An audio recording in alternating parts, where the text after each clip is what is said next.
नमस्कार दोस्तों, स्वागत है आपके अपने YouTube channel Zara with Rishita पर।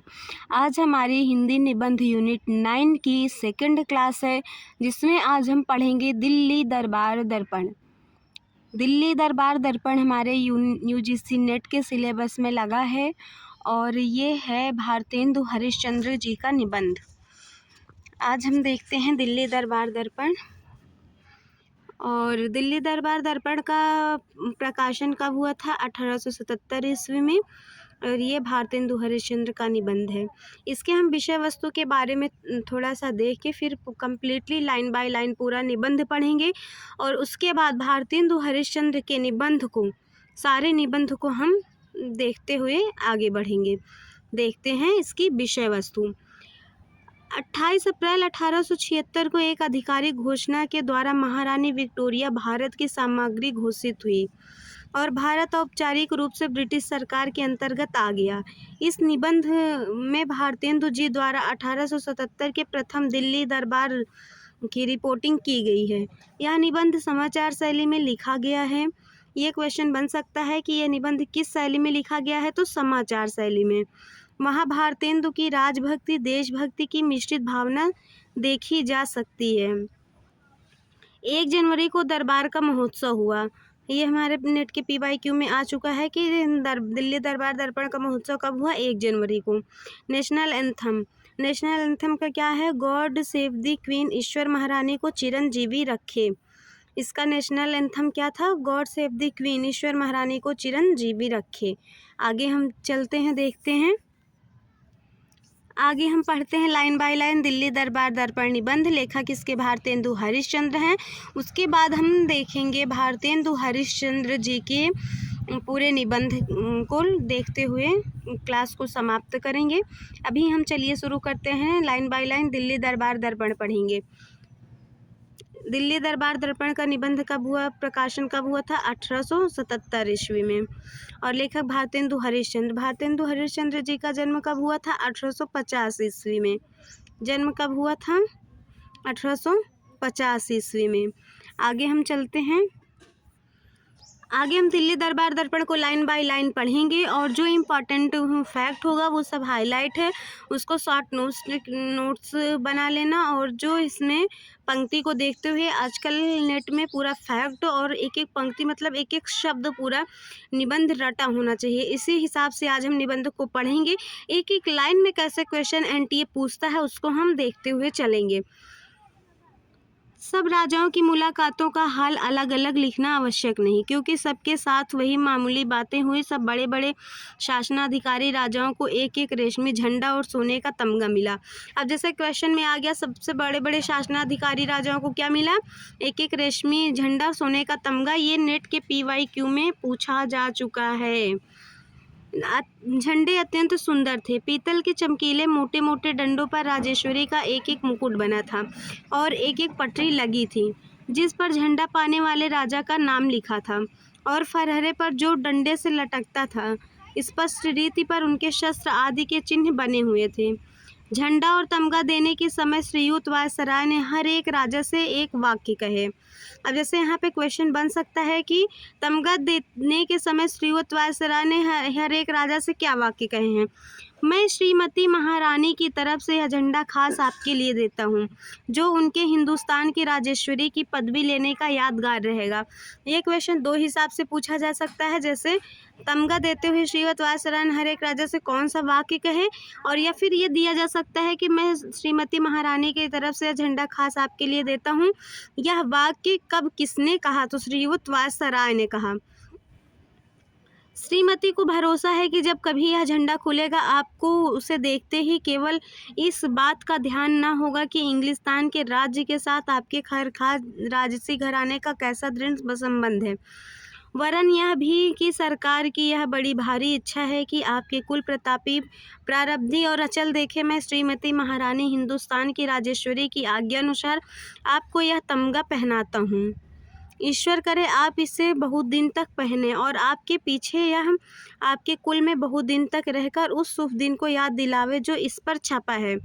मतलब भारतेंदु हरिश्चंद्र जी अंग्रेजी शासन के बारे में बात कर रहे हैं और जो मतलब अंग्रेजी का शासन रखता था, दिल्ली में जो दरबार लगता था, उसके बारे में बातें कर रहे हैं। आगे हम देखते हैं। शेष राजाओं को उनके पद के अनुसार सोने या चांदी के केवल तगमे ही मिले। किलात के खां को भी झंडा नहीं मिला, पर उन्हें एक हाथी जिस पर 4,000 की लागत का हौदा था। ये नेट के PYQ में आ चुका है। जड़ाऊ गहने, घड़ी, कारचोबी, कपड़े, काम खाम के थान वगैरह सब मिलाकर 25,000 की चीज़ें तोहफे में मिली। और ये हम भी हमारे नेट के PYQ में आ चुका है। मतलब क्वेश्चन कैसे बनते हैं, मतलब एक एक लाइन हमारे लिए इम्पॉर्टेंट है। यह बात किसी दूसरे के लिए नहीं हुई थी। इसके सिवाय जो सरदार उनके साथ आए थे उन्हें भी किश्तियों में लगाकर 10,000 रुपये की चीज़ें दी गई। प्रायः लोगों को इस बात के जानने का उत्साह होगा कि खां का रूप और वस्त्र कैसा था। निसंदेह जो कपड़ा खां पहने थे वह उनके साथियों से बहुत अच्छा था, तो भी उनकी या उनके किसी साथी की शोभा उन मुगलों से बढ़कर ना थी जो बाजारों में मेवा लिए घूमा करते हैं। मतलब कि उनके साथी की शोभा किससे तुलना कर रहे हैं, मुगलों से, मतलब मुगलों से बढ़कर ना थी। मुगल क्या बाजार में मेवा लिए घूमा करते हैं। हाँ, कुछ फ़र्क था, तो इतना था कि लंबी गाभिन दाढ़ी के कारण खां साहिब का चेहरा बड़ा भयानक था। इन्हें झंडा न मिलने के कारण यह समझना चाहिए कि यह बिल्कुल स्वतंत्र हैं। इन्हें आने और जाने के समय श्रीयुत वायसराय गलीचे के किनारे तक पहुंच गए थे, पर बैठने के लिए इन्हें भी वायसराय के चबूतरे के नीचे वही कुर्सी मिली थी जो राजाओं को खां साहिब के मिजाज में रूखापन बहुत है। एक प्रतिष्ठित बंगाली इनके डेरे पर मुलाकात के लिए गए थे। खां ने पूछा, क्यों आए हो बाबू? साहिब ने कहा, आपकी मुलाकात को। इस पर खां बोले कि अच्छा, आप हमको देख चुके और हम आपको, अब जाइए। आगे हम देखते हैं। बहुत से छोटे छोटे राजाओं के बोलचाल का ढंग भी जिस समय वे वायसराय से मिलने आए थे संक्षेप के साथ लिखने के योग्य है। कोई तो दूर ही से हाथ जोड़े है और दो एक ऐसे थे कि जब एडी कांग के बदन झुकाकर इशारा करने पर भी उन्होंने सलाम ना किया तो एडी कांग ने पीठ पकड़कर उन्हें धीरे से झुका दिया। कोई बैठकर उठना जानते ही न थे, यहाँ तक कि एडी कांग को उठो कहना पड़ता था। कोई झंडा, तगमा, सलामी और खिताब पाने पर भी एक शब्द धन्यवाद का नहीं बोल सके, और कोई बेचारे इनमें से दो ही एक पदार्थ पाकर ऐसे प्रसन्न हुए कि श्रीयुत वायसराय पर अपनी जान और माल निछावर करने को तैयार थे। ये श्रीयुत वायसराय के ऊपर और उनके शासन अधिकारी के ऊपर चर्चा कर रहे हैं भारतेंदु हरिश्चंद्र जी। सबसे बढ़कर बुद्धिमान हमें एक महात्मा देख पड़े जिनसे वायसराय ने कहा था कि आपका नगर तो तीर्थ गिना जाता है। कौन? बुद्धिमान एक महात्मा। पर हम आशा करते हैं कि आप इस समय दिल्ली को भी तीर्थ ही के समान पाते हैं।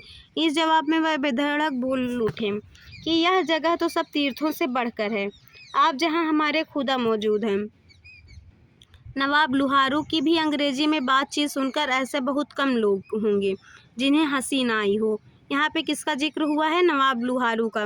नवाब साहिब बोलते तो बड़े बेधड़क धड़ाके से थे, पर उसी के साथ कायदे और मुहावरे के भी खूब हाथ पांव तोड़ते थे। कितने वाक्य ऐसे थे जिनके कुछ अर्थ ही नहीं हो सकते, पर नवाब साहिब को अपनी अंग्रेजी का कुछ विश्वास था कि अपने मुंह से केवल अपने को ही नहीं वरन अपने दोनों लड़कों को भी अंग्रेजी, अरबी, ज्योतिष, गणित आदि ईश्वर जाने कितनी विद्याओं का पंडित बखान गए। क्या सब्जेक्ट है, क्या है भाषा और सब्जेक्ट? अंग्रेजी, अरबी, ज्योतिष, गणित बखान गए। नवाब साहिब ने कहा, अब ये यहाँ से इम्पोर्टेंट बन सकता है। नवाब साहिब ने क्या कहा, आगे देख।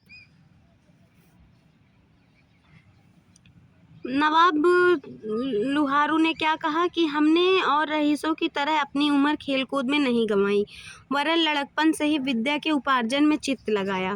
पूरे पंडित और कवि हुए। इसके सिवाय नवाब साहिब ने बहुत से राजभक्ति के वाक्य भी कहे। वायसराय ने उत्तर दिया कि हम आपकी अंग्रेजी विद्या पर इतना मुबारकबाद नहीं देते।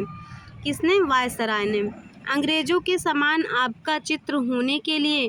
फिर नवाब साहिब ने कहा, मैंने इस भारी अवसर के वर्णन में अरबी फारसी का एक पद्य ग्रंथ बनाया है।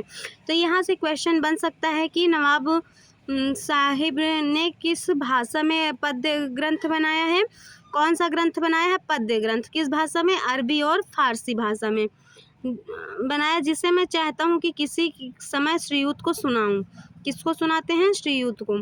श्रीयुत ने जवाब दिया, मुझे भी कविता का बड़ा अनुराग है और मैं आपसे एक भाई कवि ब्रदर पोएट देखकर बहुत प्रसन्न हुआ और आपकी कविता सुनने के लिए कोई अवकाश का समय अवश्य निकालूंगा। 29 तारीख को, ये तारीख डे इम्पॉर्टेंट है, इसको थोड़ा ध्यान से देखिएगा। 29 तारीख को सत्र के अंत में महारानी तंजौर वायसराय से मुलाकात को आई। ये ताश का सब वस्त्र पहने थी और मुंह पर भी ताश का नकाब पड़ा हुआ था। इसके सिवाय उनके हाथ पांव दस्ताने मोजे से ऐसे ढके थे कि सबके जी में उन्हें देखने की इच्छा ही रह गई। महारानी के साथ में उनके पति राजा सखा राम साहिब और 2 लड़कों के सिवाय उनकी अनुवादक मिसेस फर्थ भी थी। मतलब महारानी के साथ कौन थे? उनके पति सखा राम साहब। महारानी के पति का क्या नाम था? सखा राम साहब। और उनके 2 लड़के के सिवाय उनकी अनुवादक मिसेस फर्थ। तो अनुवादक कौन थी? महारानी के साथ उनकी अनुवादक कौन थी? मिसेस फर्थ भी थी।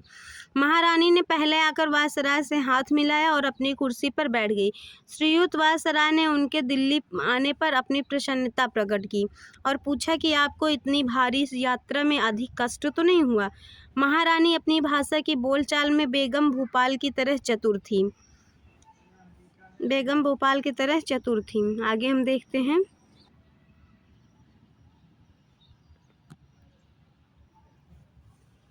इसलिए ज़्यादा बातचीत मिसेस फर्थ से हुई, जिन्हें श्रीयुत ने प्रसन्न होकर मनभावनी अनुवादक कहा।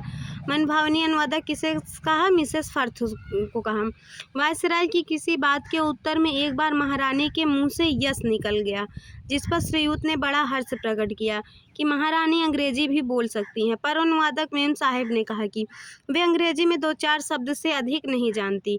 इस वर्णन के अंत में यह लिखना आवश्यक है कि श्रीयुत वायसराय लोगों से इतनी मनोहर रीति पर बातचीत करते थे जिससे सब मगन हो जाते थे और ऐसा समझते थे कि वायसराय ने हमारा सबसे बढ़कर आदर सत्कार किया। भेंट होने के समय श्रीयुत ने हर एक से कहा कि आपसे दोस्ती करके हम इतना अत्यंत प्रसन्न हुए और तगमा पहनाने के समय भी बड़े स्नेह से उनका पीठ पर हाथ रखकर बात की। अब आगे हम देखते हैं। 1 जनवरी को दरबार का महोत्सव हुआ, जिसमें हम विषय वस्तु में देख के आए थे, वही पॉइंट यहाँ मिला है हमें। दरबार का महोत्सव कब हुआ? 1 जनवरी को हुआ। यह दरबार जो हिंदुस्तान के इतिहास में सदा प्रसिद्ध रहेगा, एक बड़े भारी मैदान में नगर से 5 मील पर हुआ था। बीच में श्रीयुत वायसराय का दृश्य खटकोट चबूतरा था, जिसकी गुंबदनुमा छत पर लाल कपड़ा चढ़ा और सुनहला रुपहला तथा शीशे का काम बना था। कगुरे के ऊपर कलसे की जगह श्रीमती राजेश्वरी का सुनहला मुकुट लगा था। इस चबूतरे पर श्रीयुत अपने राज सिंहासन में सुशोभित हुए थे। उनके बगल में एक कुर्सी पर लेडी साहिब बैठी थी और ठीक पीछे खवास लोग हाथों में चंबर लिए और श्रीयुत के ऊपर कारचोबी छत्र लगाए खड़े थे। आगे हम देखते हैं निबंध को। वायसराय के सिंहासन के दोनों तरफ 2 पेश दामन बरदार, जिनमें से एक श्रीयुत महाराजा जम्बू का अत्यंत सुंदर सबसे छोटा राजकुमार और दूसरा कर्नल बर्न का पुत्र था। दूसरा कौन था? कर्नल बर्न का। नाम इम्पोर्टेंट है, नोट कर लेना। और उनके दाहिने बाएं पीछे मुहासिब और सेक्रेटरी लोग अपने अपने स्थानों पर खड़े थे। वायसराय के चबूतरे के ठीक सामने कुछ दूर पर उससे नीचा एक अर्धचंद्राकार चबूतरा था। कौन सा चबूतरा था? अर्धचंद्राकार, जिसपे 63 शासन अधिकारी आते हैं। आगे हम देखते हैं इसके बारे में। जिस पर शासन अधिकारी राजा लोग और उनके मुसाहिब, मद्रास और बम्बई के गवर्नर, पंजाब, बंगाल और पश्चिमोत्तर देश के लेफ्टिनेंट गवर्नर और हिंदुस्तान के कमांडर इन चीफ अपने अपने अधिकारियों समेत सुशोभित थे।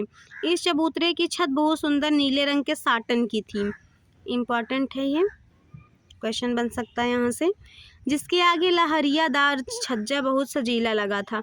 लहरिये के बीच बीच में सुनहले काम के चांद तारे बने थे। राजाओं की कुर्सियां भी नीली साटन से मढ़ी थी और हर एक के सामने वे झंडे गड़े थे जो उन्हें वायसराय ने दिए थे और पीछे अधिकारियों की कुर्सियां लगी थीं जिन पर भी नीली साटन चढ़ी थी। हर एक राजा के साथ एक भारी पॉलिटिकल अफसर भी था इनके सिवाय गवर्नमेंट के भारी भारी अधिकारी भी यहाँ बैठे थे। राजा लोग अपने अपने प्रांत के अनुसार बैठाए गए थे। किसके अनुसार?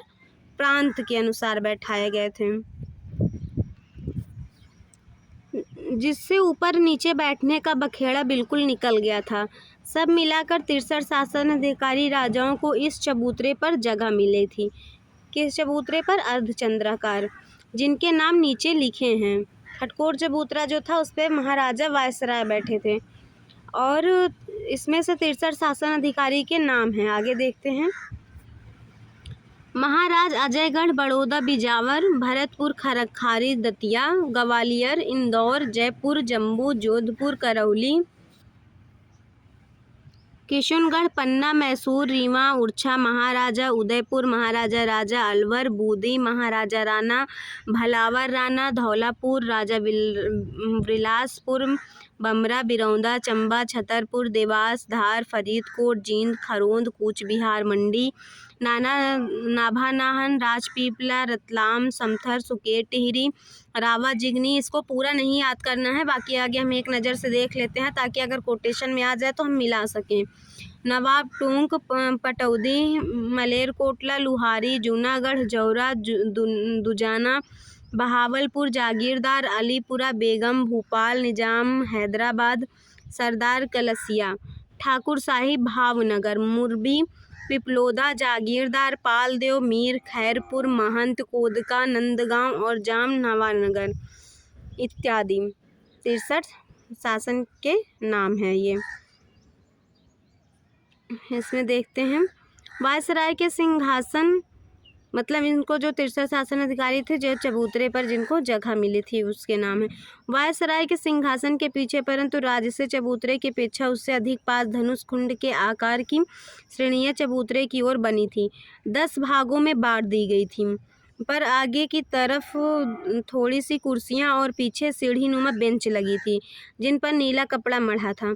यहाँ ऐसे राजाओं को जिन्हें शासन का अधिकार नहीं है और दूसरे सरदारों, रईसों, समाचार पत्रों के संपादकों और यूरोपियन तथा हिंदुस्तानी अधिकारियों को जो गवर्नमेंट के न्योते में आए थे या जिन्हें तमाशा देखने के लिए टिकट मिले थे, बैठने की जगह दी गई थी। ये 3000 के अनुमान होंगे। किलात के खां, गोवा के गवर्नर जनरल, विदेशी राजपूत, बाहरी राज्यों के प्रतिनिधि समाज और अन्य देश संबंध कांसलों की कुर्सियां भी श्रीयुत वायसराय के पीछे सरदारों और रईसों की चौकियों के आगे लगी थी। आगे हम देखते हैं।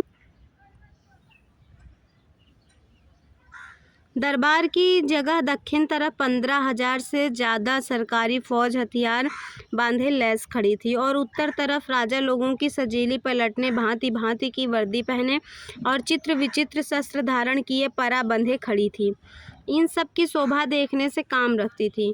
इसके सिवाय राजा लोगों के हाथियों के परे जिन पर सुनहली अमारियाँ कसी थीं और कारचौबीस झूले पड़े थे, तोपों की कतारें, सवारों की नंगी तलवारों और भालों की चमक, फरहरों का उड़ना और 2 लाख के अनुमान तमाशा देखने वालों की भीड़ जो मैदान में डटी थी ऐसा समा दिखलाती थी जिसे देख जो वहाँ जहाँ थे वहीं हक्का बक्का हो खड़ा रह जाता था। वायसराय के सिंहासन के दोनों तरफ हाईलैंडर लोगों का गार्ड ऑनर और बाजे वाले थे और शासनाधिकारी राजाओं के चबूतरे पर जाने के जो रास्ते बाहर की तरफ थे उन्हें दोनों ओर भी गार्ड ऑनर खड़े थे। मतलब राजा की एंट्री कैसे थी या राजा की सुरक्षा कैसे थी इसके बारे में इसमें भारतेंदु जी वर्णन करते हैं। 11:15 बजे तक, कितने बजे तक? 11:15 बजे तक सब दरबारी लोग अपनी अपनी जगहों पर आ गए थे। ठीक 12 बजे श्रीयुत वायसराय की सवारी पहुंची। श्रीयुत वायसराय की सवारी कितने बजे पहुंची? ठीक 12 बजे। धनुषखंड आकार के चबूतरों की श्रेणियों के पास एक छोटे से खेमे के दरवाजे पर ठहरी। सवारी पहुंचते ही बिल्कुल फौज ने शास्त्रों से सलामी उतारी, पर तोपें नहीं छोड़ी गई। खेमे में श्रीयुत ने जाकर स्टार ऑफ इंडिया के परम प्रतिष्ठित पद के गार्ड मास्टर का वस्त्र धारण किया।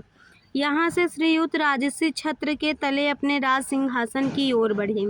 श्री लेडी लिटन श्रीयुत के साथ थी। अब इसमें क्वेश्चन बन सकता है श्रीयुत के साथ कौन थी? श्री लेडी लिटन। और दोनों दामन बरदार बालक, जिनका हाल ऊपर लिखा गया है, पीछे दो तरफ से दामन उठाए हुए थे। आगे हम देखते हैं। श्रीयुत के आगे उनके स्टाफ के अधिकारी लोग। श्रीयुत के चलते ही बंदेजन हेरल्ड लोगों ने अपनी तुरहियां एक साथ मधुर रीति पर बजाई और फौजी बाजे से ग्रांड मार्च बजने लगा। जब श्रीयुत राज सिंहासन वाले मनोहर चबूतरे पर चढ़ने लगे तो ग्रांड मार्च का बाजा बंद हो गया और नेशनल एंथेम अर्थात गॉड सेव द क्वीन, ईश्वर महारानी को चिरंजीवी रखे, यहाँ से क्वेश्चन बन सकता है, इंपॉर्टेंट है, का बाजा बजने लगा और गार्ड्स ऑफ ऑनर ने प्रतिष्ठा के लिए अपने शस्त्र झुका दिए। किसने अपने शस्त्र झुका दिए? जो वहाँ अगल बगल गार्ड लगे थे, ऑनर। ज्यों ही श्रीयुत राज सिंहासन पर सुशोभित हुए, बाजे बंद हो गए और सब राजा महाराजा को वायसराय के आने के समय खड़े हो गए थे, बैठ गए। इसके पीछे श्रीयुत ने मुख्य बंदी चीफ हेरल्ड को आज्ञा की कि श्रीमती महारानी के राजेश्वरी की पदवी लेने विषय में अंग्रेजी में राजाज्ञा पत्र पढ़ो। किसने? चीफ हेरल्ड को आज्ञा की। यह आशा होते कि बंदी जनों ने दो पातों में राज्य सिंहासन के चबूतरे के नीचे खड़े थे, तुरही बजाई और उसके बंद होने पर मुख्य बंदी ने नीचे की सीढ़ी पर खड़े होकर ऊंचे स्वर में राजाज्ञा पत्र पढ़ा, जिसका उल्था यह है, महारानी विक्टोरिया। ये किसके बारे में बताया गया है? ये वेरी इंपॉर्टेंट है, राजाज्ञा पत्र के बारे में बताया गया है। ऐसी अवस्था में कि हाल में पार्लियामेंट की जो सभा हुई उसमें से एक एक्ट पास हुआ जिसके द्वारा परम कृपालु महारानी को यह अधिकार मिला है कि यूनाइटेड किंगडम और उसके अधीन देशों की राज्य संबंधी पदवियों और प्रशस्तियों में, मतलब ये पत्र पढ़ा जा रहा है महारानी के लिए, श्रीमती जो कुछ चाहे बढ़ा लें। और इस एक्ट में भी यह भी वर्णन है कि ग्रेट ब्रिटेन आयरलैंड के एक किसका वर्णन है? Great Britain Ireland United Kingdom मिल जाने के लिए जो नियम बने थे उनके अनुसार भी यह अधिकार मिला था कि यूनाइटेड किंगडम और उसके अधीन देशों की राज संबंधी पदवी और प्रशस्ति संयोग के पीछे वही होगी जो श्रीमती ऐसे राजाज्ञा पत्र के द्वारा प्रकाश करेंगी, जिस पर राज की मुहर छपी रहे। और इस एक्ट में यह भी वर्णन है कि ऊपर लिखे हुए नियम और उस राजाज्ञा पत्र के अनुसार जो 1 जनवरी सन 1801 को राजसी मुहर होने के पीछे का प्रकाश किया गया, हमने यह पदवी ली। विक्टोरिया ईश्वर की कृपा से ग्रेट ब्रिटेन आयरलैंड की संयुक्त राज्य की महारानी स्वधर्म रक्षिणी।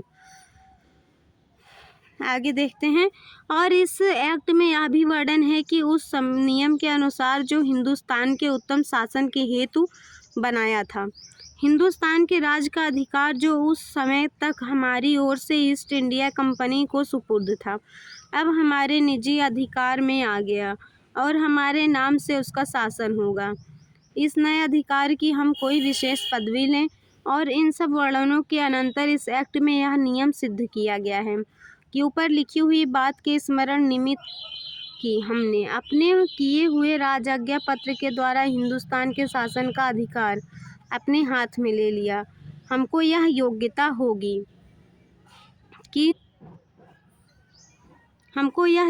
होगी कि यूनाइटेड किंगडम और उसके अधीन देशों की राज संबंधी पदवियों प्रशस्तियों में जो कुछ उचित समझे बढ़ा लें। इसलिए अब हम अपने प्रीवी काउंसिल की सम्मति से योग्य समझकर यह प्रचलित और प्रकाशित करते हैं कि आगे को जहां सुगमता के साथ हो सके सब अवसरों में संपूर्ण राजपत्रों पर जिनमें हमारी पदवियां और प्रशस्तियां लिखी जाती हैं, सिवाय सनद, कमीशन, अधिकारदायक पत्र, दान पत्र, राजाज्ञा पत्र, नियोग पत्र और इसी प्रकार के दूसरे पत्रों के जिनका प्रचार यूनाइटेड किंगडम के बाहर नहीं है। यूनाइटेड किंगडम उसके अधीन देशों की राज संबंधी पदवियों में नीचे लिखा हुआ वाक्य मिला दिया जाए, अर्थात लैटिन भाषा में इंडेई एम्परेट्रिक्स हिंदुस्तान की राजेश्वरी और अंग्रेजी भाषा में एम्प्रेस ऑफ इंडिया। और हमारी यह इच्छा और प्रसन्नता है कि उन राज संबंधी पत्रों में जिनका वर्णन ऊपर हुआ है यह नई पदवी न लिखी जाए। और हमारी यह भी इच्छा है और प्रसन्नता है कि सोने के, चांदी, तांबे के सब सिक्के आजकल यूनाइटेड किंगडम में प्रचलित हैं। सोने, चांदी, तांबे सबके सिक्के कहाँ प्रचलित है? यूनाइटेड किंगडम में। और नीति विरुद्ध नहीं गिने जाते। इसी प्रकार तथा आकार के दूसरे सिक्के जो हमारी आज्ञा से अब छापे जाएंगे, हमारी नई पदवी लेने से भी नीति विरुद्ध न समझे जाएंगे। और जो सिक्के यूनाइटेड किंगडम के अधीन देशों में छापे जाएंगे और जिनका वर्णन राजाज्ञा पत्र में उन जगहों के नियमित और प्रचलित द्रव्य करके किया गया जिन पर हमारी संपूर्ण पदवियां प्रशस्तियां उनका कोई भाग रहे, और वे सिक्के जो राजाज्ञा पत्र के अनुसार अब छापे चलाए जाएंगे, इस नई पदवी के बिना भी उस देश के छापे जाएंगे और जिनका वर्णन राजाज्ञा पत्र में उन जगहों के नियमित प्रचलित द्रव्य करके किया गया जिन पर हमारी संपूर्ण पदवियां प्रशस्तियां उनका कोई भाग रहे, और वे सिक्के जो राजाज्ञा पत्र के अनुसार अब छापे चलाए जाएंगे, इस नई पदवी के बिना भी उस देश के नियमित और प्रचलित द्रव्य समझे जाएंगे, जब तक कि इस विषय में हमारी कोई दूसरी प्रसन्नता न प्रकट की जाएगी। हमारी विंडसर को कचहरी से 28 अप्रैल को 1876 के सन में 1876 के सन में हमारे राज्य के 39वें बरस में प्रसिद्ध किया गया है। 39वें बरस में प्रसिद्ध किया गया। ईश्वर महारानी को चिरंजीवी रखे।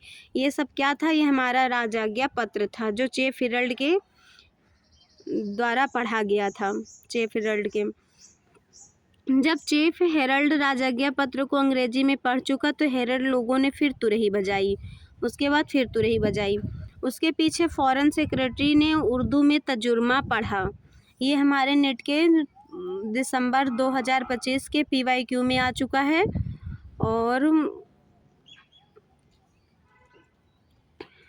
ये ऑप्शन में था कि कौन सा निबंध शिवमूर्ति से है, और जिसमें इतनी सी बस लाइन थी, फॉरेन सेक्रेटरी ने उर्दू में तर्जुमा पढ़ा, यह बस इतनी लाइन थी। और इसीलिए हमने कहा पहले ही कि हाँ, निबंध को एकदम लाइन बाय लाइन देखना है कि कौन किससे संबंधित है।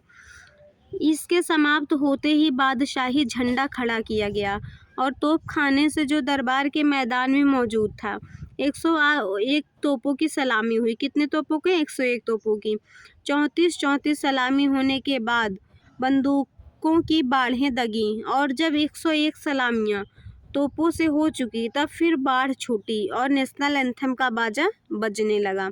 किसका बाजा बजने लगा? नेशनल एंथम का। इसी के अनंतर श्रीयुत वायसराय समाज को एड्रेस करने के अभिप्राय से खड़े हुए। श्रीयुत वायसराय के खड़े होते ही सामने के चबूतरे पर जितने बड़े बड़े राजा लोग और गवर्नर आदि अधिकारी थे खड़े हो गए, पर श्रीयुत ने बड़े ही आदर के साथ दोनों हाथों से हिंदुस्तानी रीति पर कई बार सलाम करके सबसे बैठ जाने का इशारा किया। यह काम श्रीयुत का जिससे सब हम लोगों की छाती दूनी हो गई। पायोनियर सरीखे अंग्रेजी समाचार पन्नों के संपादकों को बहुत बुरा लगा, जिनकी समझ में वायसराय का हिंदुस्तानी तरफ पर सलाम करना बड़े ढिठाई और लज्जा की बात थी। खैर, यह तो इन अंग्रेजी अखबार वालों की मामूली बातें हैं। श्रीयुत वायसराय ने जो उत्तम एड्रेस पढ़ा उसका तर्जुमा हम नीचे लिखते हैं। मतलब श्रीयुत ये जो लिखा है इसको श्रीयुत वायसराय ने तर्जुमा पढ़ा था। सन 1858 ईस्वी की 1 नवंबर को श्रीमती महारानी की ओर से एक इश्तहार जारी हुआ। कब इश्तहार जारी हुआ था? 1858 1 नवंबर को, जिसमें हिंदुस्तान के रईसों और प्रजा को श्रीमती की कृपा का विश्वास कराया गया था, जिसको उस दिन से आज तक वे लोग राज संबंधी बातों में बड़ा अनमोल प्रमाण समझते थे। वे प्रतिज्ञा एक ऐसी महारानी की ओर से हुई थी जिन्होंने आज तक अपनी बात को कभी नहीं तोड़ा, इसलिए हमें अपने मुंह से फिर उनका निश्चय करना व्यर्थ है। 18 बरस की लगातार उन्नति ही उनको सत्य करती है, और यह भी भारी समागम भी उनके पूरे उतरने का प्रत्यक्ष प्रमाण है। इस राज के रईस और प्रजा को अपनी अपनी परंपरा की प्रतिष्ठा निर्विघ्न भोगते रहे, और जिनकी अपने उचित लाभों की उन्नति के यत्न में सदा रक्षा होती रही। आगे देखते हैं। रक्षा होती रही। उनके आगे सरकार की पिछली समय की उदारता और अन्याय आगे के लिए पक्की जमानत हो गई है। हम लोग इस समय श्रीमती महारानी के राजेश्वरी की पदवी लेने का समाचार प्रसिद्ध करने के लिए इकट्ठे हुए हैं और यहाँ महारानी के प्रतिनिधि होने की योग्यता से मुझे अवश्य है कि श्रीमती के उस कृपायुक्त अभिप्राय को सब पर प्रकट करूं, जिसके कारण श्रीमती ने अपनी परंपरा की पदवी और प्रशस्ति में एक पद और बढ़ाया। ये हमारे नेट के PYQ में आ चुका है, इम्पॉर्टेंट है। पृथ्वी पर श्रीमती महारानी के अधिकार में जितने देश हैं जिनका विस्तार भूगोल के 7वें भाग से कम नहीं है और जिनमें 30 करोड़ आदमी बसते हैं, उनमें से इस और प्राचीन राज्य के समान श्रीमती किसी दूसरे देश पर कृपा दृष्टि नहीं रखती। सब जगह और सदा इंग्लिस्तान के बादशाहों की सेवा में प्रवीण और परमेश्वरी सेवक रहते आए हैं, परंतु उनसे बढ़कर कोई पुरुषार्थी नहीं हुए जिनकी बुद्धि और वीरता से हिंदुस्तान का राज सरकार के हाथ लगे और बराबर अधिकार में बना रहे। इस कठिन काम में जिसमें श्रीमती की अंग्रेजी और देसी प्रजा दोनों ने मिलकर भली भांति परिश्रम किया है। श्रीमती के बड़े बड़े स्नेही और सहायक राजाओं ने भी शुभ चिंतका के साथ सहायता दी है, जिनकी सेना ने लड़ाई की मेहनत और जीत में श्रीमती सेना का साथ दिया। बुद्धिपूर्वक सत्यशीलता के कारण मेल के लाभ बने रहे और फैलते गए हैं और जिनका आज यहाँ वर्तमान होगा, जो कि श्रीमती के राजेश्वरी की पदवी लेने का शुभ दिन है। इस बात का प्रमाण है कि वे श्रीमती के अधिकार की उत्तमता में विश्वास रखते हैं और उनके राज में एका बने रहने में अपना भला समझते हैं। मतलब भारत के लोग हैं जो वो महारानी की सेवा या उनके साथ रहने में अपनी भलाई को समझते हैं। आगे देखते हैं। श्रीमती महारानी इस राज्य को जिसे उनके पुरुषों ने प्राप्त किया, श्रीमती ने दृढ़ किया, एक बड़ा भारी पैतृक धन समझती हैं, जो रक्षा करने और अपने वंश के लिए संपूर्ण छोड़ने के योग्य हैं और उस पर अधिकार रखने से अपने ऊपर यह कर्तव्य जानती हैं कि अपने बड़े अधिकार को इस देश की प्रजा की भलाई के लिए यहाँ के रईसों के हकों पर पूरा ध्यान रखकर काम में लावें। इसलिए श्रीमती का यह राजसी अभिप्राय है कि अपने पदवियों पर एक ऐसी पदवी बढ़ावे जो आगे सदा को हिंदुस्तान के सब रईसों प्रज्ञा के लिए इस बात का चिन्ह हो कि श्रीमती के उनके लाभ एक हैं और महारानी की ओर राजभक्ति और शुभचिंतता रखनी उन पर उचित है। वे राजसी घरानों की श्रेणियां जिनका अधिकार बदल देने और देश की उन्नति। अब यहाँ पर अगर क्वेश्चन आ जाएगा तो भारतवर्ष उन्नति से तुम लोग कंफ्यूज हो सकते हैं आप लोग, इसीलिए हम इसको इम्पॉर्टेंट देख रहे हैं, इसको अपने नोट्स में नोट कर लीजिएगा। वे राजसी घरानों की श्रेणियां जिनका अधिकार बदल देने और देश की उन्नति करने के लिए ईश्वर ने अंग्रेजी राज को यहाँ जमाया, प्रायः अच्छे और बड़े बादशाहों से खाली न थी, परंतु उनके उत्तराधिकारियों के राज्य प्रबंध से उनके राज्य के देशों में मेल न बना रह सका। सदा आपस में झगड़ा होता रहा, अधेर मचा रहा। निबल लोग बली लोगों के शिकार थे और बलवान अपने मद के इस प्रकार आपस की काटमार और भीतरी झगड़ों के कारण जड़ से हिलकर निर्जीव होकर तैमूर लंग का भारी घराना अंत को मिट्टी में मिल गया और उनके नाश होने का कारण यह था कि उससे पश्चिम के देशों की कुछ उन्नति ना हो सकी। ये क्वेश्चन आया था PYQ में 2025 के जून में। आजकल ऐसी राजनीति के कारण जिससे सब जाति सब धर्म के लोगों की समान रक्षा होती है, श्रीमती की हर एक प्रजा अपना समय निर्विघ्न सुख से काटती है। सरकार के समभाव के कारण हर आदमी बिना किसी रोक टोक के अपने धर्म के नियमों रीतों को बरत सकता है। राजेश्वरी का अधिकार लेने से श्रीमत का अभिप्राय किसी को मिटाने या दबाने का नहीं है, वरन रक्षा करने और अच्छी तरह राह बतलाने का। सारे देश की शीघ्र उन्नति और उसके सब प्रांतों की दिन पर दिन वृद्धि होने से अंग्रेजी राज के फल सब जगह प्रत्यक्ष देख पड़ते हैं। हे अंग्रेजी राज्य के कार्यकर्ता और सच्चे अधिकारी लोग, वह आप ही लोगों के लगातार परिश्रम का गुण है कि ऐसे ऐसे फल प्राप्त हैं और सबके पहले आप ही लोगों पर मैं इस समय श्रीमती की ओर से उनकी कृतज्ञता और विश्वास को प्रकट करता हूँ। आप लोगों ने इस भारी राज्य की भलाई के लिए उन प्रतिष्ठित लोगों से जो आपके पहले इन कामों पर नियत थे किसी प्रकार के कम कष्ट नहीं उठाया है और आप लोग बराबर ऐसे साहस परिश्रम और सच्चाई के साथ अपने तन मन को अर्पण करके काम करते रहें, जिससे बढ़कर कोई दृष्टांत इतिहासों में ना मिलेगा। ये नेट के PYQ में आया था जून 2025 के।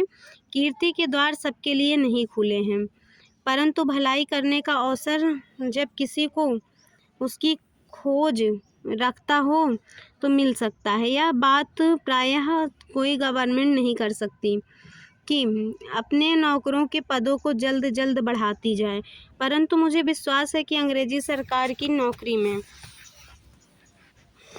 कर्तव्य का ध्यान और स्वामी की सेवा में तन मन को अर्पण कर देना, ये दोनों बातें निज प्रतिष्ठा और लाभ की उपेक्षा सदा बढ़कर समझी जाएगी। यह बात सदा से होती आई है और होती रहेगी कि इस देश के प्रबंध के बहुत से भारी भारी और लाभदायक काम प्रायः बड़े बड़े प्रतिष्ठित अधिकारियों ने नहीं किए हैं, वरन जिले के उन अफसरों ने उनकी धैर्यपूर्वक चतुराई और साहस पर संपूर्ण प्रबंध का अच्छा उतरना सब प्रकार अधीन है। श्रीमती की ओर से राजकाज संबंधी, सेना संबंधी अधिकारियों के विषय में जितनी गुणाग्राहका और प्रशंसा प्रकट करूं थोड़ी है, क्योंकि ये तमाम हिंदुस्तानी में ऐसे सूक्ष्म और कठिन कामों को अत्यंत उत्तम रीति पर करते रहे हैं, और जिनसे बढ़कर सूक्ष्म और कठिन काम सरकार अधिक से अधिक विश्वास पत्र मनुष्य को नहीं सौंप सकती। हे राजकाज संबंधी, सेना संबंधी अधिकारियों, जो कमासिनी में इतने भारी जिम्मे के कामों पर मुकम्मल हो, बड़े परिश्रम चाहने वाले नियमों पर तन मन से चलते हों और निज पौरुष से उन जातियों के बीच राज्य प्रबंध के कठिन काम को करते हों जिनकी भाषा, धर्म और रीतें आप लोगों से भिन्न हैं। मैं ईश्वर से प्रार्थना करता हूँ कि अपने अपने कठिन कामों को दृढ़ परंतु कोमल रीति पर करने के समय आपको इस बात का भरोसा रहे कि जिस समय आप लोग अपनी जाति की बड़ी कीर्ति को थामे हुए हैं और अपने धर्म के दयाशील आज्ञाओं को मानते हैं, उसी के साथ आप इस देश के सब जाति और धर्म के लोगों पर उत्तम प्रबंध के अनमोल लाभों को फैलाते हैं। उस पश्चिम की सभ्यता, ये यहाँ से इम्पोर्टेंट है, नहीं आप लोग कंफ्यूजन हो सकता है कि ये उसमें मजदूरी और प्रेम में पश्चिमी सभ्यता के नया आदर्श जो जीवन है उससे संबंधित हो जाएगा। ये हल चलाने वाले जीवन में जो है उसमें से ये कंफ्यूजन हो सकता है। उस पश्चिम की सभ्यता के नियमों को बुद्धिमानी के साथ फैलाने के लिए जिससे इस भारी राज का धन बराबर बढ़ता गया।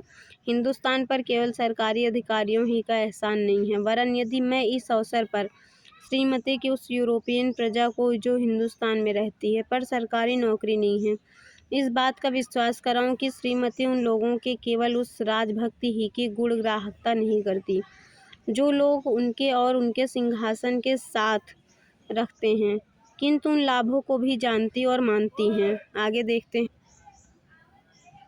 उन लोगों के परिश्रम से हिंदुस्तान को प्राप्त होते हैं, तो मैं अपनी पूज्य स्वामिनी के विचारों को अच्छी तरह न वर्णन करने का दोषी ठहराऊंगा। आगे देखते हैं। इस अभिप्राय से कि श्रीमती को अपने राज्य के इस उत्तम भाग की प्रजा को सरकार की सेवा या निज की योग्यता के लिए गुणाग्राहकता दिखाने का विशेष अवसर मिले।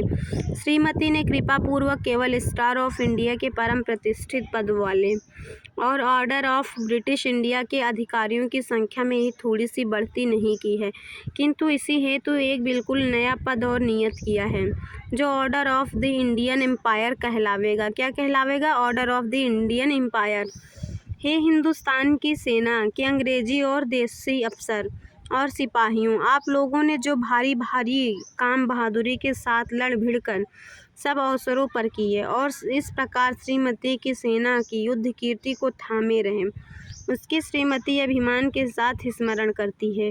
श्रीमती इस बात पर भरोसा रखकर कि आगे को भी अब सब अवसरों पर आप लोग उसी तरह मिलजुल कर अपने भारी कर्तव्य को सच्चाई के साथ पूरा करेंगे, अपने हिंदुस्तानी राज में मेल और अमन चैन बनाए रखने के विश्वास का काम आप लोगों को ही सुपुर्द करती है। हे वॉलंटियर सिपाहियों, यहाँ वॉलंटियर सिपाहियों के बारे में चर्चा किया गया है। आप लोगों के राजभक्तिपूर्ण और सफल यत्न जो इस विषय में हुए हैं कि यदि प्रयोजन पड़े तो आप सरकार की नियत सेना के साथ मिलकर सहायता करें, इस शुभ अवसर पर हृदय से धन्यवाद पाने के योग्य हैं। आगे देखते हैं। हे इस देश के सरदार और रईस लोग, जिनकी राजभक्ति इस राज्य के बल को पुष्ट करने वाला है और जिनकी उन्नति उसके प्रताप का कारण है, श्रीमती महारानी आपको यह विश्वास करके धन्यवाद देती हैं कि यदि इस राज्य के लाभों में कोई विघ्न डाले या उन्हें किसी तरह का भय हो तो आप लोग उसकी रक्षा के लिए तैयार हो जाएंगे। मैं श्रीमती की ओर से उनके नाम से दिल्ली आने के लिए आप लोगों का स्वागत करता हूं और इस बड़े अवसर पर आप लोगों के इकट्ठा होने की इंग्लिस्तान और राज सिंहासन की और आप लोगों की उस राजभक्ति का प्रत्यक्ष प्रमाण गिनता हूँ। और श्रीमान प्रिंस ऑफ वेल्स के इस देश में आने के समय आप लोगों ने दृढ़ रीति पर प्रकट की थी। श्रीमती महारानी आपके स्वार्थ को अपना स्वार्थ समझती हैं। अंग्रेजी राज के साथ उसके कर देने वाले और स्नेही राजा लोगों का जो सब संयोग से संबंध है, उसके विश्वास को दृढ़ करने और उसके मेल जोल को अचल करने ही के अभिप्राय से श्रीमती ने अनुग्रह करके वह राजसी पदवी ली है जिसे आज हम लोग प्रसिद्ध करते हैं। हे हिंदुस्तान की राजेश्वरी, है के देसी प्रजा लोग, मतलब देसी प्रजा लोग के बारे में यहाँ कहते हैं। इस राज्य की वर्तमान दशा उसके नित्य के लाभों के लिए अवश्य है। उसके प्रबंध को जांचने, उसे सुधारने का मुख्य अधिकार ऐसे अंग्रेजी अफसरों को सुपुर्द किया जाए जिन्होंने राजकाज के उन तत्वों को भली भांति सीखा है जिनका बर्ताव राजेश्वरी के अधिकार स्थिर रहने के लिए आवश्य है। इन्हीं राजनीति जानने वाले लोगों के उत्तम प्रयत्नों से हिंदुस्तान सभ्यता में दिन दिन बढ़ता जाता है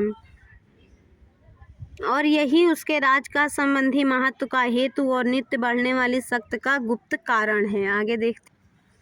और इन्हीं लोगों के द्वारा पश्चिम देश का शिल्प, सभ्यता और विज्ञान, जिनके कारण आज पूरे दिन यूरोप लड़ाई और मेल दोनों में सबसे बढ़ चढ़कर है, बहुत दिनों तक पूरब के देशों में वहाँ बालों के उपकार के लिए प्रचलित रहेगा। अब यहाँ इम्पॉर्टेंट पंक्ति है ये, परंतु इसमें भारतवर्षोन्नति से बहुत कंफ्यूजिंग पंक्ति है, ये इसको नोट कर लेना। परंतु हे हिंदुस्तानी लोग, आप चाहे जिस जाति या मत के हों, यह निश्चय रखिए कि आप इस देश के प्रबंध में योग्यता के अनुसार अंग्रेजों के साथ भली भांति काम पाने के योग्य हैं और ऐसा होना पूरा न्याय भी है। और इंग्लिस्तान तथा हिंदुस्तान के बड़े राजनीति जानने वाले लोग और महारानी की राजसी पार्लियामेंट व्यवस्थापकों ने एक बार इस बात को स्वीकार भी किया है। गवर्नमेंट ऑफ इंडिया ने भी इस बात को अपने सम्मान और राजनीति के सब अभिप्रायों के लिए अनुकूल होने का कारण माना है। अगर यहाँ से लेके यहाँ तक क्वेश्चन आ गया तो भारतवर्षोन्नति से कंफ्यूजिंग पंक्ति है, इसलिए गवर्नमेंट ऑफ इंडिया इन वर्षों में हिंदुस्तानियों की कारगुजारी के ढंग में मुख्यकर बड़े बड़े अधिकारियों के काम में पूरी उन्नति देखकर संतोष प्रकट करती है। इस बड़े राज्य का प्रबंध जिन लोगों के हाथ में सौंपा गया है उनमें केवल बुद्धि ही के प्रबल होने की आवश्यकता नहीं है, वरन उत्तम आचरण और सामाजिक योग्यता की भी वैसे ही आवश्यकता है। इसलिए जो लोग कुल, पद और परंपरा के अधीन के कारण आप लोगों में स्वाभाविक ही उत्तम है, उन्हें अपने को संतान की केवल उसे शिक्षा के द्वारा योग्य करना है, जिससे कि वे श्रीमती महारानी अपनी राजेश्वरी की गवर्नमेंट का राजनीति के तत्वों को समझे और काम में ला सके और इस रीत से उन पदों के योग्य हों जिनके द्वार उनके लिए खुले हैं। राजभक्ति, धर्म, पक्षपात, सत्य, साहस देश संबंधी मुख्य धर्म है। ये पंक्ति इंपॉर्टेंट है, अपने नोट्स में नोट्स कर लीजिएगा। उनका सहज रीति पर बर्ताव करना आप लोगों के लिए बहुत आवश्यक है और तब श्रीमती की गवर्नमेंट राज के प्रबंध में आप लोगों की सहायता बड़े आदर से अंगीकार करेंगी, क्योंकि पृथ्वी के जिन जिन भागों में सरकार का राज है वहाँ गवर्नमेंट अपनी सेना के बल पर उतना भरोसा नहीं करती जितना कि अपने संतुष्ट और एकजी प्रजा की सहायता पर जो अपने राजा के वर्तमान रहने ही में अपना नित्य मंगल समझकर सिंहासन के चारों ओर से सहायता करने के लिए इकट्ठे हो जाते हैं। पंक्ति वेरी इंपॉर्टेंट है, इसको नोट कर लीजिएगा। श्रीमती महारानी निबल राज्यों को जीतने आसपास की रियासतों को मिला लेने से हिंदुस्तान के राज्य की उन्नति नहीं समझती, वरन इस बात में कि इस कोमल और न्याययुक्त राज्य शासन को न्यूपद्रव बराबर चलाने में इस देश की प्रजा क्रम से चतुराई बुद्धिमानी के साथ भागी हो, जो उनका स्नेह और कर्तव्य केवल अपने ही राज्य से नहीं है, वरन श्रीमती इस शुद्ध चित्त से यह भी इच्छा रखती हैं कि जो राजा लोग इस बड़े राज्य की सीमा पर हैं और महारानी के प्रताप की छाया में रहकर बहुत दिनों से स्वाधीनता का सुख भोगते आते हैं, उनसे निष्कपट भाव और मित्रता को दृढ़ रखें। परंतु यदि इस राजा के अमन चैन में किसी प्रकार के बाहरी उपद्रव की शंका हो तो श्रीमती हिंदुस्तान की राजराजेश्वरी अपने पैतृक राज्य की रक्षा करना खूब जानती है। यदि कोई विदेशी शत्रु हिंदुस्तान के इस महाराज पर चढ़ाई करे तो मानो उसने पूरब के सब राजाओं से शत्रुता की, और उस दशा में श्रीमती जो अपने राज्य के अपार बल, अपने स्नेही और कर देने वाले राजाओं की वीरता और राजभक्त, अपनी प्रजा के स्नेह और शिव चिंतकता के कारण इस बात की भरपूर शक्ति है कि उसे परास्त करके दंड दें। इस अवसर पर उन पूरब के राजाओं के प्रतिनिधियों का वर्तमान होना जिन्होंने दूर दूर देशों से श्रीमती को इस शुभ समारंभ के लिए बधाई दी है, गवर्नमेंट ऑफ इंडिया के मेल के अभिप्राय और आसपास के राजाओं के साथ उनके मित्र का स्पष्ट प्रमाण है। मैं चाहता हूं कि श्रीमती की हिंदुस्तानी गवर्नमेंट की तरफ से श्रीयुत खान किलाद और उन राजदूतों को जो इस अवसर पर श्रीमती के स्नेही राजाओं के प्रतिनिधि होकर दूर दूर से अंग्रेजी राज्य में आए हैं और अपने प्रतिष्ठित पाहुने श्रीयुत गवर्नर जनरल गोवा और बाहरी काउंसिलों का स्वागत करूं। यहाँ से इम्पॉर्टेंट पंक्ति है, हे हिंदुस्तान के रईस और प्रजा लोग, मैं आनंद के साथ आप लोगों को वह कृपा पूर्वक संदेशा जो श्रीमती महारानी आप लोगों की राजेश्वरी ने आज आप लोगों के अपने राजसी और राजेश्वरी नाम से भेजा सुनाता हूँ। जो वाक्य श्रीमती के यहाँ से आज सवेरे तार के द्वारा मेरे पास पहुँचे हैं। अब ये वाक्य हम आगे देखते हैं। हम विक्टोरिया ईश्वर की कृपा से संयुक्त राज्य ग्रेट ब्रिटेन और आयरलैंड की महारानी हिंदुस्तान के राजराजेश्वरी अपने वायसराय के द्वारा अपने सब राज्य का संबंधी और सेना संबंधी अधिकारियों, रईसों, सरदारों और प्रजा को जो इस समय दिल्ली में इकट्ठे हैं अपना राजसी और राजेश्वरी आशीर्वाद भेजते हैं और उस भारी कृपा और पूर्ण स्नेह का विश्वास कराते हैं जो हम अपने हिंदुस्तान के महाराज की प्रजा की ओर देखते हैं। हमको यह देखकर जिसे प्रसन्नता हुई कि हमारे प्यारे पुत्र का इन लोगों ने कैसा कुछ आदर सत्कार किया और अपने कुल और सिंहासन की और उनकी राजभक्ति और स्नेह के इस प्रमाण से हमारे जी पर बहुत असर हुआ।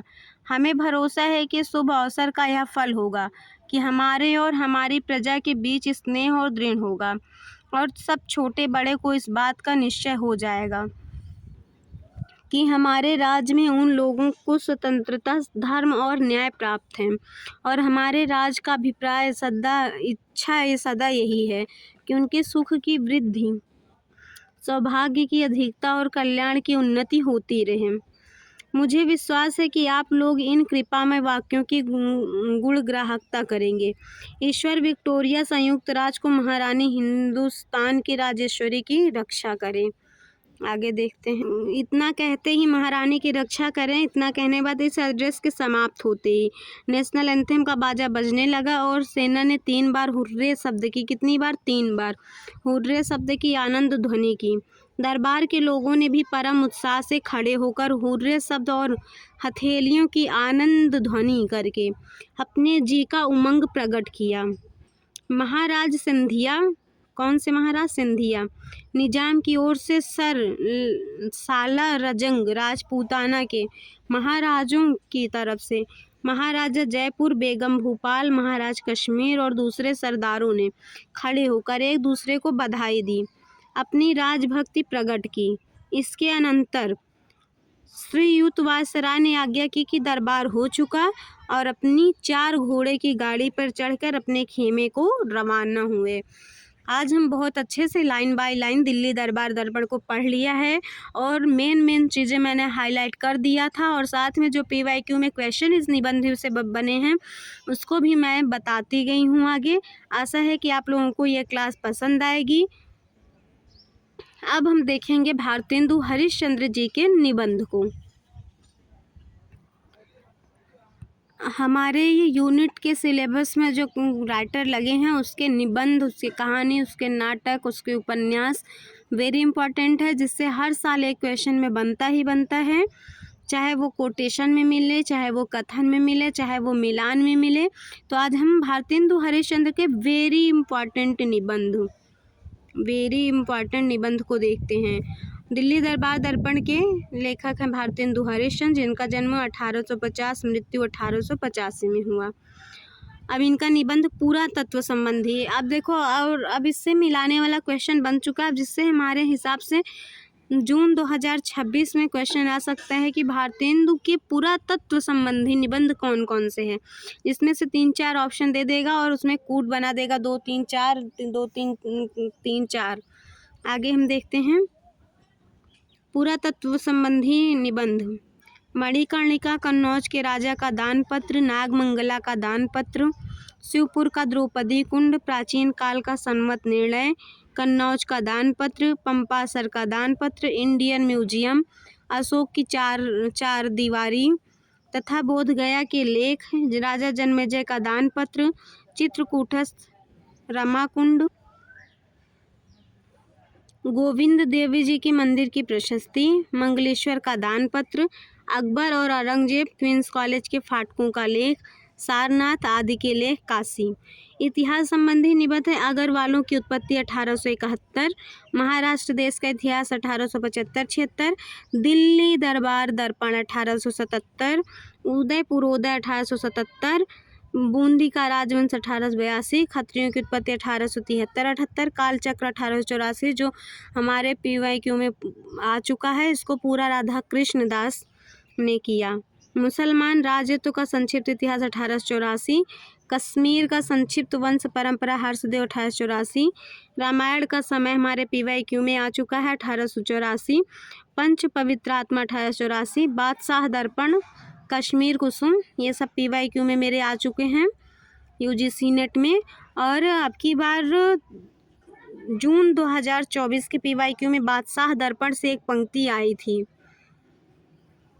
उसमें था कि किस निबंध से लिया गया है, उसको भी हम देखते हैं।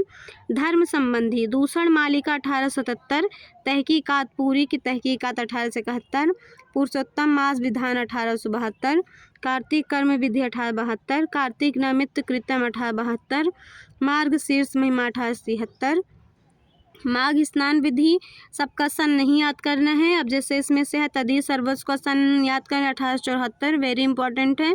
श्रुति रहे श्री वल्लभी सर्वस्व, आदास पुराण की उपक्रमणिका, हिंदी कुरान शरीफ, श्री वल्लभाचार्य चतुश्लोक, श्री युगल सर्वस्व, उत्सावली, वैष्णव सर्वस्व, कृष्णदास, वैष्णवता और भारतवर्ष। वैष्णवता और भारतवर्ष का सन याद कर सकते हैं आप, तदी सर्वस्व का, इधर दिल्ली दरबार दर्पण का, इधर कालचक्र का, ये सब सन इम्पॉर्टेंट है। बस आगे देखते हैं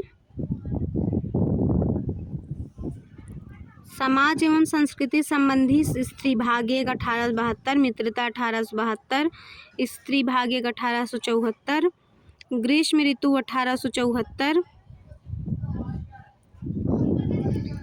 भ्रूण हत्या 1875, संगीत सार 1875, जातीय संगीत 1879, ये हमारे PYQ में आ चुका है।